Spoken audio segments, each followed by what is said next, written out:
And then we're going to turn our attention to Proverbs 3, 5, and 6.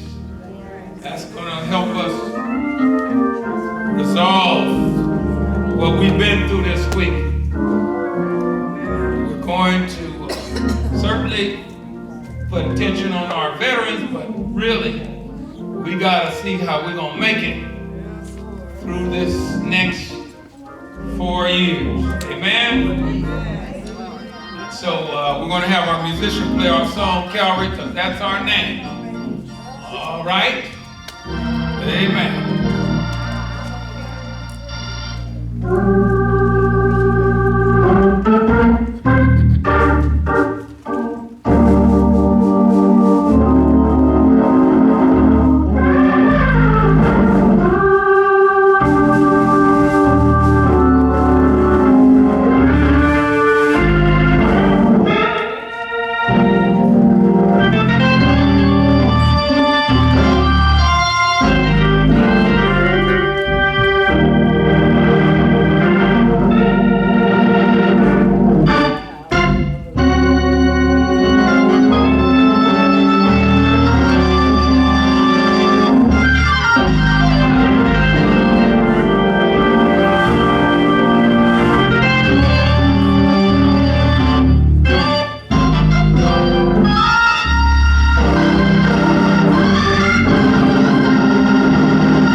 Proverbs chapter 3. We're going to look at 2 verses, 5 and 6. Proverbs 3,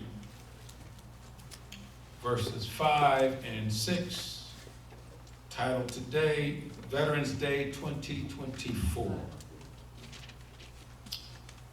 And it reads, "Trust in the Lord with all your heart. Lean not to your own understanding. In all your ways, acknowledge him, and he will direct your path." Veterans Day 2024. You may have your seats. Today is one of mixed emotion, depending on who you voted for in this past week's election. Either you are celebrating the thrill of victory, or you're handling the agony of defeat.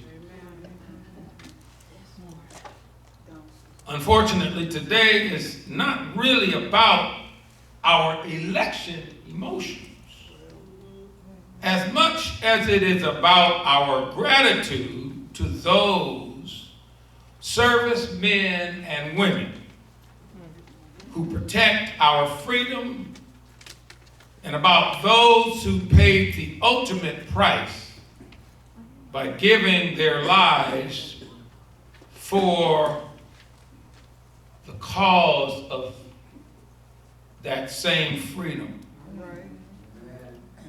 And in case you haven't inventoried the United States military, there are 6 branches identified as the Air Force, the Army, which includes the National Guard and the Reserve, Coast Guard, the Marines, the Navy, which includes the Naval Reserve, and the Space Force. Each of the above has a specific job to do to protect our country from threats around the world. And I know when deployed into enemy territory that some degree of fear can set in. While we know that God does not give us the spirit of fear, but of power, love, and a sound mind, going into enemy territory is something that does put some degree of trepidation in our servicemen and women. And some of these thoughts may pass through their minds that this could be my last trip. I may not see my loved ones again. And I may not return as healthy as I was when I enlisted. I might end up being a prisoner of war if I am captured. It is to this end that Proverbs 3, 5, and 6 becomes real. Because to the servicemen and women, they got to learn how to not only take orders from the local leader, but they got to pay attention to the orders coming from above. And God says we are to trust him with all our hearts. And lean not to our own understanding. And in all our ways acknowledge him, because he will direct our path. It is the testimony of some of our veterans who returned that they said, I don't know how it happened, but I was boxed in and I knew I was dead. And some kind of way God spared my life. It's because they trusted in the Lord. Lead not to their own understanding. The sergeant or the one in charge said, we're going to go straight and then we're going to make a hard right when we get to that ridge. And some kind of way you slipped and fell. And you didn't get shot, but somebody else did. See, God has a way of protecting his children. And all we have to do is tune into his voice